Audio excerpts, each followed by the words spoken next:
I almost wore my Kimura Savage shirt today. I am a Kimura Savage, but listen, if there's anybody who's more of a Kimura Savage than myself, it's Frank, because I've gotten many taps. He's taken shoulders.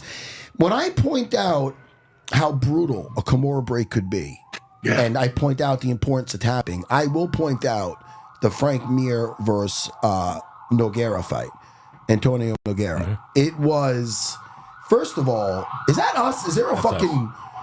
There's always sirens going off over here. It's fucking like Gotham City. They know you're here. It's Gotham City. But, yeah, with that Nogueira fight, one, I believe you were the underdog because Nogueira is a fucking legend. Not that you're not, Frank, but at the time, he was the generation before us. We saw his fights with Fedor. We saw his fights versus Bob Sapp.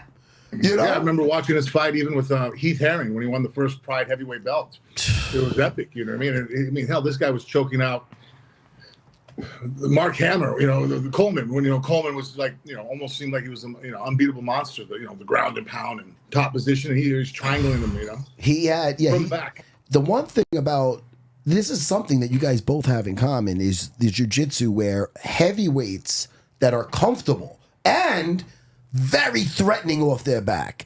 Nogueira with his half-guard sweeps and triangles. Fuck, man, Frank, how many limbs did you take? Jesus. I was there we fought on many of the same cards. Yeah. Many of the same cards. And I was there with the Tim Sylvia fight. Oh, I love this because I never liked that dork. But Tim Sylvia, when they were almost like, oh, why'd he stop it? Oh, I fucking know why he stopped it. Because it was a little low on the arm. It doesn't matter. He actually was pulling out. And I'll be honest with everybody. I didn't think I was going to have the armbar anymore. He pulled out, but what I did was, and this kind of goes to why I hate sometimes what they've done with jiu-jitsu. I think that when you make rules for safety, I get it to a point, but it also creates bad habits. Like now, in the gym that I trained at, you could pick people up off the mat. If I got armbarred somebody and they could lift me up, I'd have to let the armbar go because that was considered like, hey, they could slam you. So it's your job to figure out how not to get lifted. So if you see the fight, I have the armbar.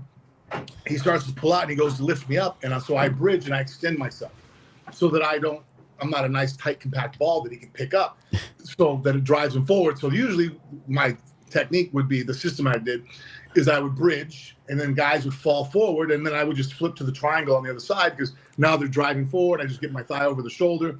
So I was just bracing to get ready for a triangle. And then as he lifted me, I felt the release of the bones and separated. I thought I just dislocated his elbow. But then it was one of those things, it was like, oh shit, I don't know what I have, but I have something. I'm not letting go. You know what I mean? Let me just keep driving and see what happens. It was, did you see that fight? Yeah, I saw that fight. It was, oh my God. Yeah. They could do just a highlight reel of your destruction of limbs. But back to that Minotauro fight. That was a bad one. That was probably the worst break. And that was the second fight, correct? Because the first fight. The first fight I caught him off guard because it's funny. I always tell people like it's like a Quigley Down Under scene. You know what I mean? Back then it was like, oh, you have a ground game. Like you don't do stand-up. Like, no. I prefer submissions, grips, and holds because I think it's more realistic to a street fight. I'm not going to have my hands taped in a street fight. But I know how to strike. You know what I mean? I know footwork and motion. And in fact, I actually started there before I got into grappling. So then, I came out and I outstruck him and I knocked him down 4 times. They stopped the fight in the second round. So then the second time around is when he actually caught me with a shot and was going to go for the finish. But then I was able to go ahead and reverse him and lock up the Kimura. And listen, after that first fight, they did the Ultimate Fighter. Mm-hmm. Correct? You did the Ultimate Fighter? Yeah, actually, no. The first fight, we did the Ultimate Fighter leading up to the first. Yeah, that's right. Yeah, leading up to the first fight. Yeah.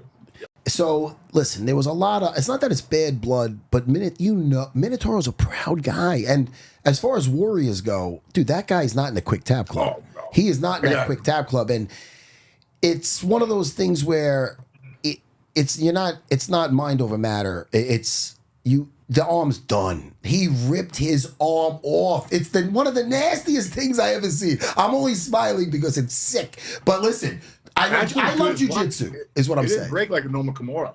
It didn't rip the shoulder. Most of the time when guys, most Kimura injuries, you internally rotate the shoulder that far, you get a rotator cuff tear. And that just could be that could be career ending. There would be a disastrous hole. Actually, for whatever reason, just the angle, it actually broke at the humor. It actually broke bone. So it saved his shoulder. So even though that sounds horrible that, It broke the humerus, spinal fracture. I mean, they said it was in like 9 different pieces. And they had to put pins in it and stuff. But he was able to fight after that. I think that if it had been soft tissue, if I would have torn the labrum and rotator cuff and just gutted his shoulder out, I don't think it'd ever been the same. I don't think he could ever be using it again. When it's behind the back like that, you have no choice. I remember one time on UFC Unfiltered in studio, we had Neil deGrasse Tyson on, the scientist, and he used to be a wrestler. He's a grappler. Harvard, he wrestled, Yeah, so it's funny. So he started showing me ankle picks, and so I started showing him the Kimura, and so he's like, "Oh, I know the way out of this." And I'm like, "Hey, listen, you might know the Cosmos, Doc, but you're fucked right now." I just let him know. Way out too, man. It's called tap. Yeah, so I showed him, like, the mechanic. It just felt good that I could probably show that guy nothing at all, but I could, show him some jujitsu. It was that's one thing where I guess it's a perfect example about staying in your lane. Even though that guy has many lanes more than we do. This is our lane. I got it. That's the only lane I'm staying with him.